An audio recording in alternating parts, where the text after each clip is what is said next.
हे माधुरीताई मिसाळांनी ज्या मंत्री आहेत अर्बन डेव्हलपमेंट डिपार्टमेंटच्या त्यांनी स्वतः सांगितलेलं आहे बर आणि त्यांनी सांगितलंय की तुमची काय लेखी भूमिका आहे ती आम्हाला द्या, आम्ही त्याच्यावरती तुम्हाला लेखी उत्तर देऊ. त्यामुळे या सगळ्या सत्तेचा माज वगैरे असं जोरात बोलल्याने असं काही होत नसतं. जे नियम आहेत ते लोकसंख्येच्या आधारावरती आहेत. चक्राकार पद्धत ही आज काही नवीन तयार झालेली नाही.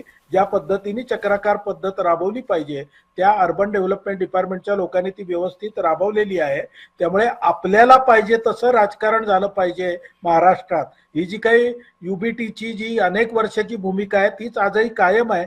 परंतु हे कायद्याचं राज्य आहे, इथे तुम्हाला पाहिजे तसं काही होणार नाही. जे कायद्याने योग्य आहे तेवढंच होईल. पण त्यांच्या जे स्पेसिफिक तक्रारी होत्या की ओबीसीची चिठ्ठी टाकली गेली नाही मुंबई महानगरपालिकेसाठी आणि 3 दिवसांपूर्वी नियम बदलला, यावर काय उत्तर आहे? नियम 3 दिवसांपूर्वी बदललाय का?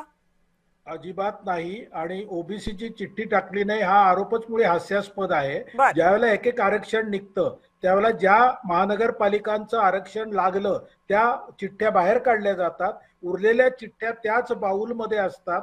तसं ओबीसीचं आरक्षण काढलं त्यावेळेला मुंबईची चिठ्ठी त्याच बाऊलमध्ये होती. आता ती लॉटरी सिस्टीमनी का निघाली नाही याचं उत्तर कोणीच देऊ शकत नाही. याचं उत्तर देव देऊ शकतो फक्त, पण त्यांनी ते दिलेलं नाही. त्यामुळे बोलू द्याल का? हा बोला बोला.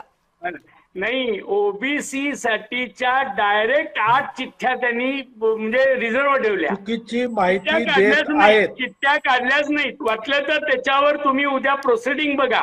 त्यांनी 8 महानगरपालिकेच्या डायरेक्ट हे ओबीसी साठीचे आहेत का, तर ते त्या अक्रमांकानं आहेत म्हणून सांगितल्या. चुकीची माहिती आंबेकर साहेब सांगतात. बाउल मध्ये आपण पण ओबीसीची चुकीची चिठ्ठी माहिती सांगताय. मुंबईमध्ये असं नव्हती. आरक्षण चक्राकार पद्धतीने ठीक निघत नाही साहेब. ठीक आहे.